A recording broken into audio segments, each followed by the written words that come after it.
Hello, my name's Dominic Fonte in North Canton. I'm your Ward 4 Councilman, and I just wanted to let you know I have a special guest today, our Mayor Stephan Wilder.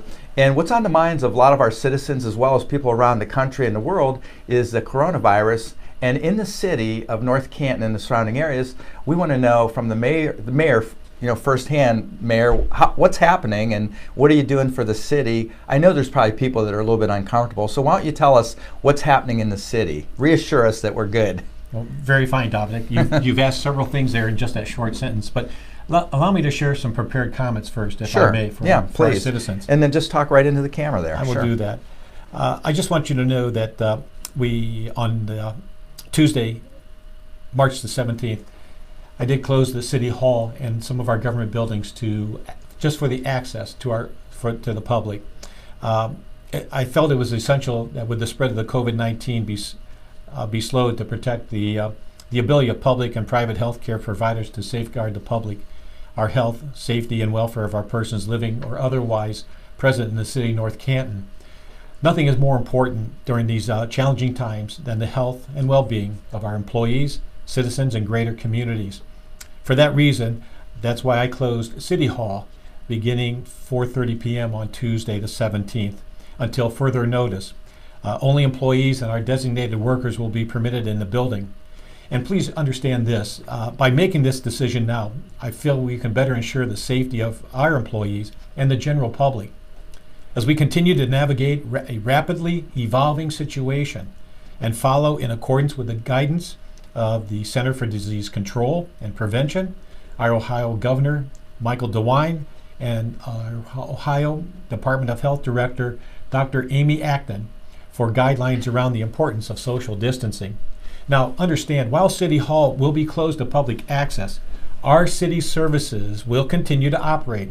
We operate 24/7, and the public can still find what they need online for our utilities, our zoning permits, our payments, our income tax, and general business as usual can be conducted either by mail, email, by phone or internet, or personally dropping off an item into the drop-off receptacle right there at the rear entrance of City Hall.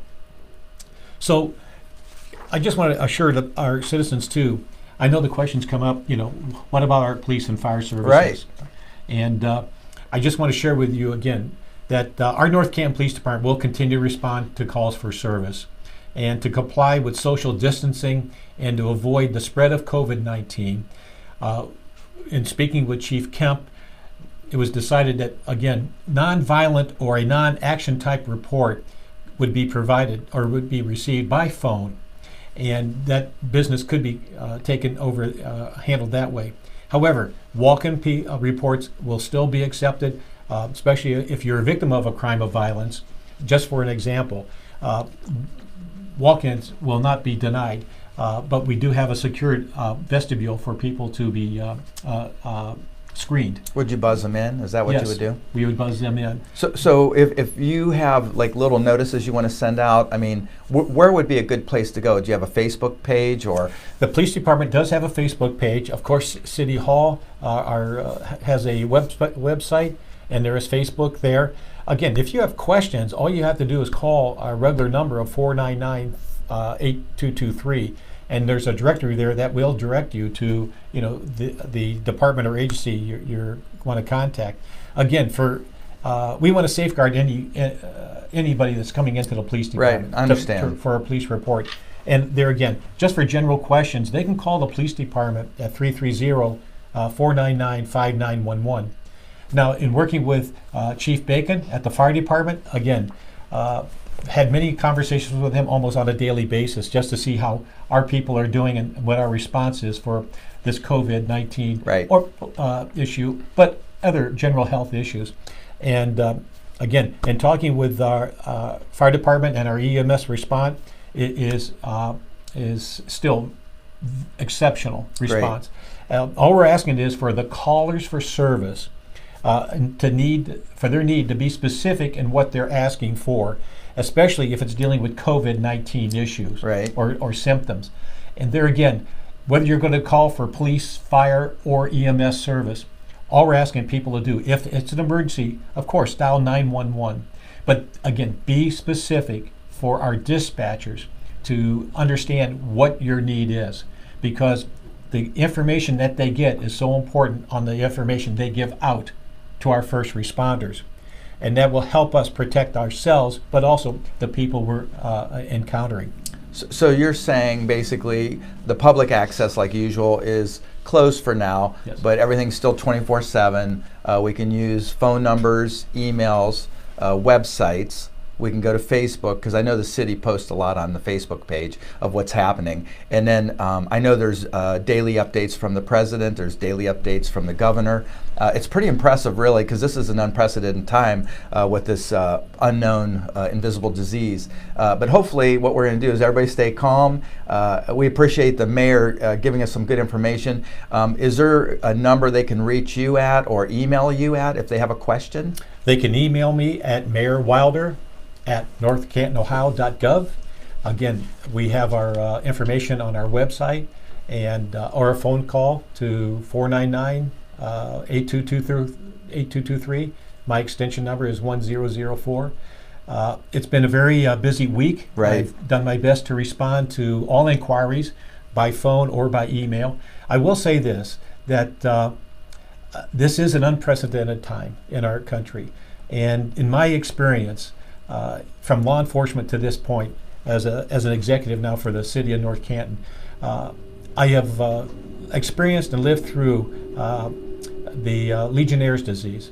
We've gone through SARS and MARS, and I've gone through the Legionnaire, Ebola. I've lived and worked through the anthrax threats that we've Wow. had.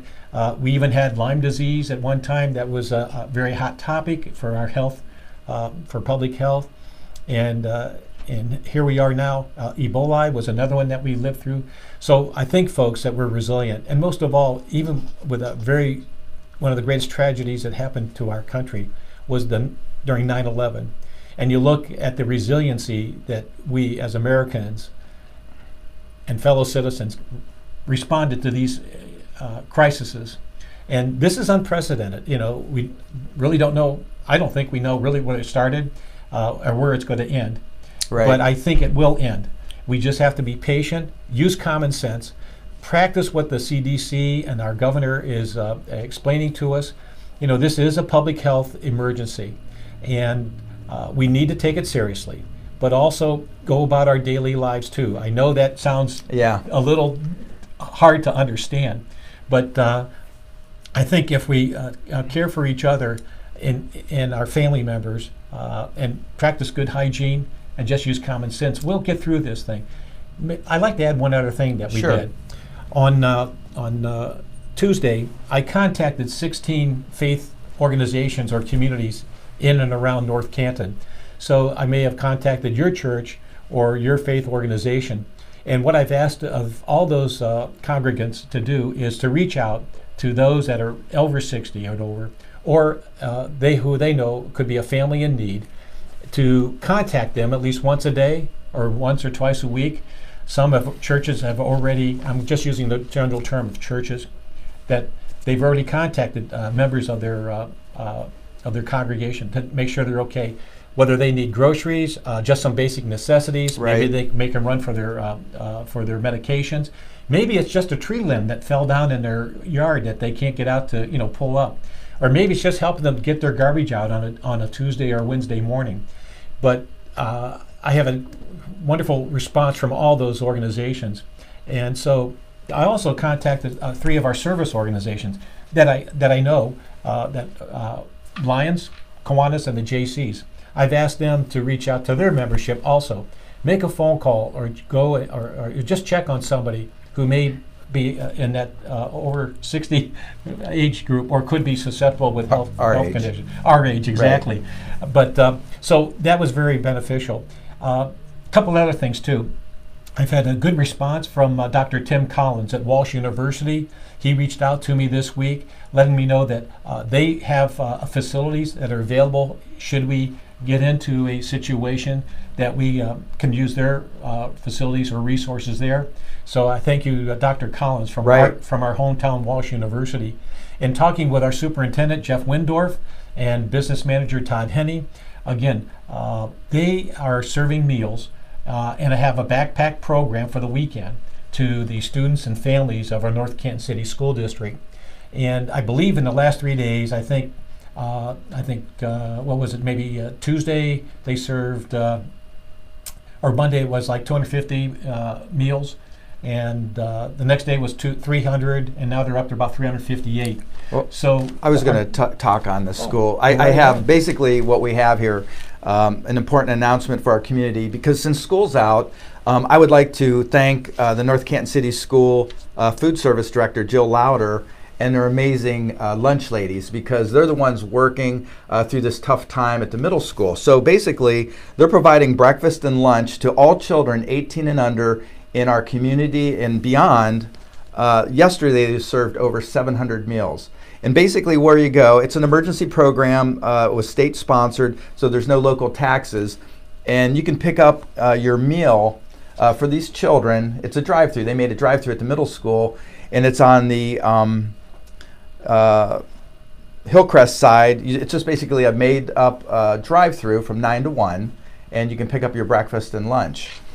This program will continue as long as the schools are in remote learning process, and that just recapped what it is. So thanks again for those people that are working diligently, and 700 lunches is pretty impressive. So this is free, and it's available to anybody 18 and under in the community and the surrounding areas. And I wanted to say, Steve, is there anything else you want to add before we close? Certainly.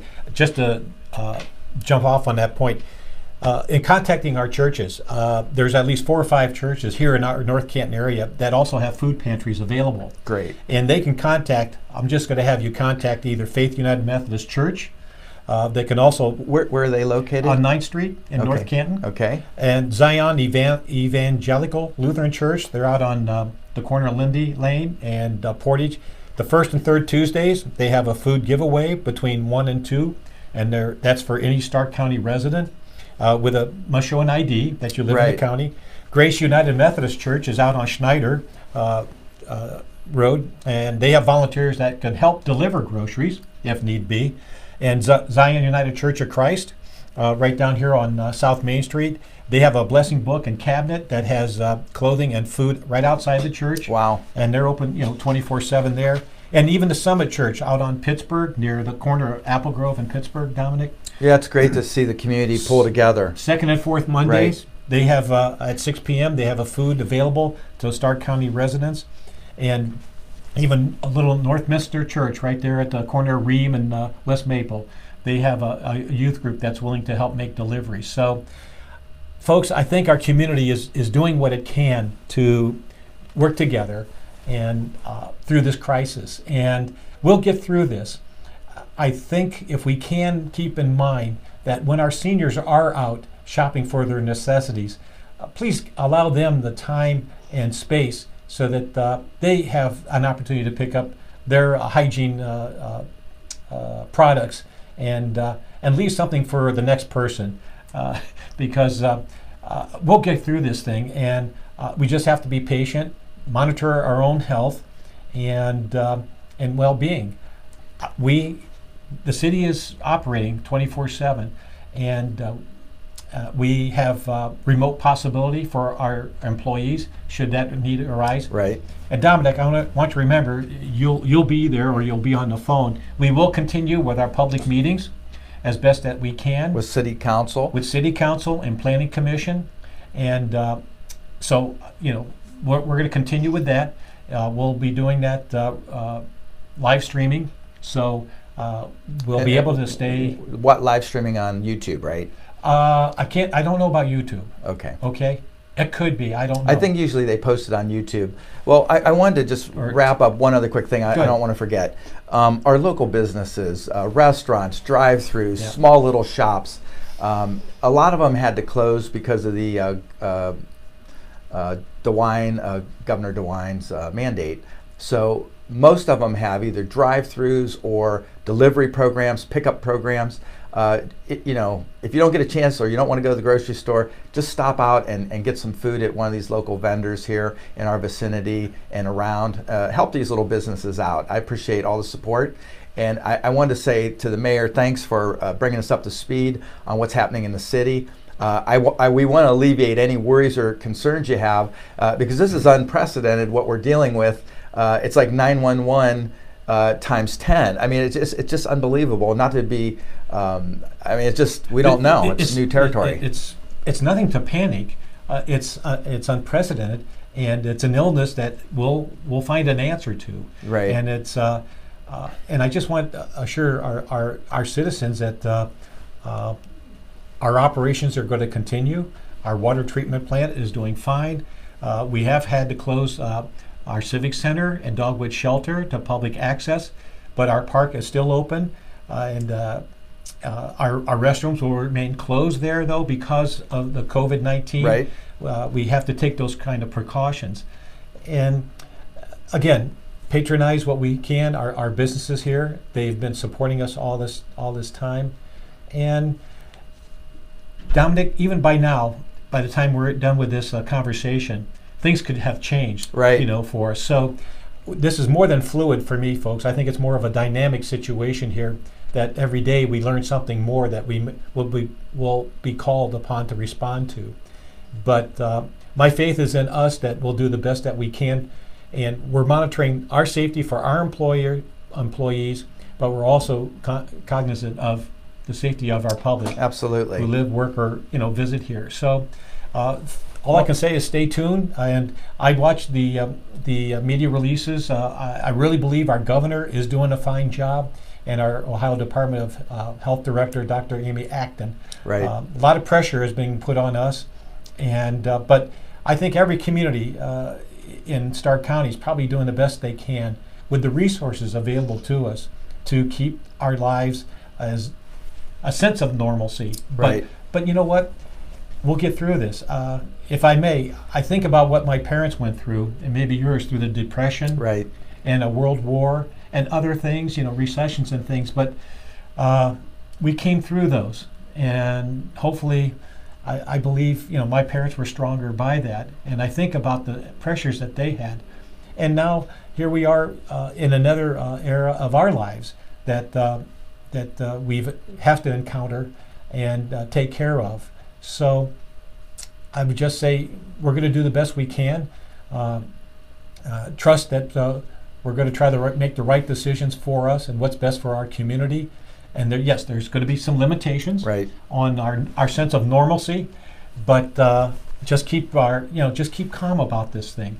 And all I can ask is for voluntary compliance with the mandates or orders or that are coming from the governor, and let alone what might have to be enacted by the city. Right. And so we'll keep you we'll keep you posted. Thanks for tuning in, Mayor Alboni. Okay. Thanks for coming much. on. Hope you guys hang in there, and we'll try to keep you posted here on everything. Thank you. Keep well. Thank you.